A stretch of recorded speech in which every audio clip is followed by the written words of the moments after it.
अस्सलामुअलैकुम स्टूडेंट्स। उम्मीद है कि आप लोग खैरियत से होंगे। आज की वीडियो में हम उर्दू के नए पेपर पैटर्न के बारे में बताएंगे कि किस तरह आप लोग इसमें अच्छे नंबर्स ले सकते हैं। स्टूडेंट्स, 2024 के बाद जो नया पेपर पैटर्न आया और 2025 में जो नाफिजुल अमल हुआ, इससे काफ़ी तलबा और तालिबात परेशान हुए क्योंकि बोर्ड्स नकल की रुझान को ख़त्म करना चाहते हैं, इसीलिए ये फैसला हुआ। अब वो तलबा और तालिबात अच्छे नताइज ला सकते हैं जिन्होंने अच्छे तरीके से पढ़ाई की होगी। मौजूदा पैटर्न में अब एक तालिबे इल्म बेहतर नताइज कैसे दे सकता है, इस पर हम बात करेंगे। सबसे पहली बात ये कि पर्चा यानी पेपर देने से पहले हर तालिबे इल्म को ये पता हो कि हमारा पेपर किस तरह से होगा, मतलब पर्चे से उसे वाकफियत हो। हिस्सा अव्वल में तमाम सवालात कवायद यानी ग्रामर से आते हैं। अब इसके लिए कौन सी चीज़ें देखनी चाहिए? इसके लिए सबसे पहले दरसी किताब में मौजूद कवायद को देखना और समझना चाहिए। साले अव्वल फर्स्ट ईयर और साले दोम सेकेंड ईयर की दरसी किताब में मुख्तलिफ ग्रामर यूनिट्स की तारीफ के साथ साथ मिसालें भी दी गई हैं। मसलन इमदादी फेल या मुआविन फेल की तारीफ, माँ मिसालें, स्लैंग अल्फाज वगैरह। इसके अलावा इल्म बयान और इल्म बदी के बारे में भी स्टूडेंट को अच्छी तरह पता होना चाहिए। इल्म बयान तशबीह, इस्तिआरा, मजाज़े मुरसल और किनाया वगैरह हैं। इसमें आम तौर पर आसान सवाल भी आते हैं और कभी कभी मुश्किल भी, जैसे बच्चा फूल की तरह खूबसूरत है। इस जुमले में इल्म बयान की कौन सी खूबी इस्तेमाल हुई है? इसी तरह आपसे अरकान तशबीह, इस्तिआरा या अरकान इस्तिआरा के बारे में सवाल हो सकते हैं। मजाज़े मुरसल की तारीफ और उसके करीनों के बारे में आगाही भी हर तालिबे इल्म के लिए निहायत ज़रूरी है। इसी तरह किनाया के बारे में भी सवाल आ सकते हैं। इल्म बदी की अक़साम सनत तलमीह, सनत तज़ाद, सनत हुस्न तालील और सनत तकरार वगैरह को भी तलबा और तालिबात को अज़बर करना चाहिए। अफ़साने, नॉवल, नज़्म, गज़ल, आज़ाद नज़्म, सोनेट, मज़मून, इंशाइया, लोक दास्तान वगैरह की तारीफ भी हर स्टूडेंट को याद होनी चाहिए। तो मजमूई तौर पर हम कह सकते हैं कि हिस्सा अव्वल के लिए ज़रूरी चीज़ें इल्म बयान, इल्म बदी, असनाफ़े नस्र व नज़्म, फ़ेल की अक़साम और दरसी किताब में मौजूद कवायद यानी ग्रामर हैं।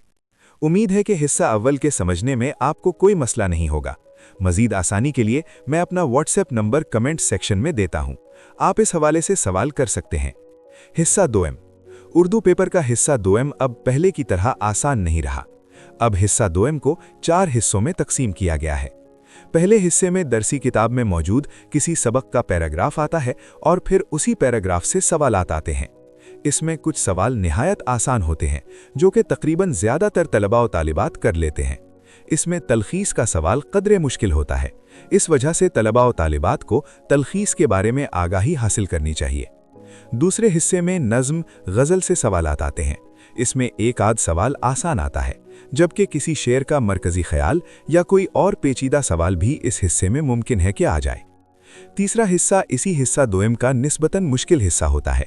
यहाँ कवायद यानी ग्रामर से सवाल आते हैं। जिन तलबा और तालिबात की ग्रामर यूनिट मजबूत होती है वो इस हिस्से को आसानी से हल कर लेते हैं। कवायद यानी ग्रामर में कमज़ोर स्टूडेंट्स को इस हिस्से और चौथे हिस्से में खासी मुश्किल पेश आ सकती है। चौथे हिस्से में इल्म बयान और बदी के अशार में इस्तेमाल के मुतालिक सवाल आते हैं, जो कि आम तौर पर सिर्फ ज़हीन तलबा और तालिबात इस हिस्से को खुशअस्लूबी के साथ हल कर लेते हैं। हिस्सा जीम ये हिस्सा तकरीबन वही पुराना पैटर्न है।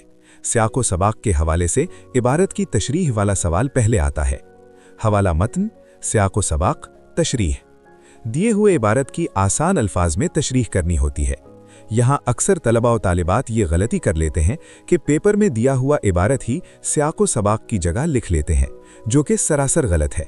इस सवाल के बारे में तलबा और तालिबात अपने असातिज़ा से राब्ता करें या यूट्यूब पर कोई वीडियो देख लें। इस हवाले से मेरी भी एक वीडियो मौजूद है। सियाक़ो सबाक़ को अगर खूबसूरत अशार से मुज़य्यन किया जाए तो इसके असर आफरीनी में इजाफा हो जाता है। नज़्म, गज़ल की तशरीह इस सवाल के अब 10 नंबर होते हैं। यहाँ तशरीह के साथ साथ शायर व नज़्म का हवाला भी दिया जाता है। यहाँ भी अगर तलबा और तालिबात मज़मून के मुताबिक यानी तशरीह तलब शेर, इजाफी अशार का इस्तेमाल करते हैं तो ये आदत काफ़ी सूदमंद साबित हो सकती है नताइज के हवाले से। आखिरी 2 सवाल साले अव्वल यानी फर्स्ट ईयर के पेपर में कुल 10 नंबर के होते हैं। खत, दरखास्त, आप बीती, मुकालमा, रुदाद, रसीद। इनमें से अक्सर तलबा और तालिबात के पास इख्तियार होता है कि किस सवाल का वो जवाब देना चाहते हैं। आम तौर पर खत या दरखास्त में चॉइस आता है और आप बीती और मुकालमे में। अक्सर औकात तलबा और तालिबात इस आखिरी सवाल में मुकालमे की तरफ जाते हैं, जो कि उनको आसान लगता है, हालांकि मुकालमे के लवाजिमात से वो बेखबर होते हैं। यहाँ मेरी राय में आप बीती ज़्यादा बेहतर चॉइस है। इसमें अशार का इस्तेमाल लिखाई को खूबसूरत बना देता है। हाँ, ये है कि कोई स्टूडेंट मुकालमा अच्छे तरीके से तहरीर कर सकता है तो कोई मुज़ायका नहीं। साले 2M यानी सेकेंड ईयर में आखिरी सवाल मजमून का आता है। मजमून में तमहीद यानी इब्तिदाइया, नफ्स मजमून और इख्तितामिया का खास ख्याल रखना चाहिए। मजमून किसी भी उन्वान पर हो, इसे खूबसूरत अशार और अक़वाल से मुज़य्यन करना चाहिए। उम्मीद है कि इस वीडियो से आपको फ़ायदा हो गया होगा। वक्त देने का बहुत शुक्रिया। खुश रहें।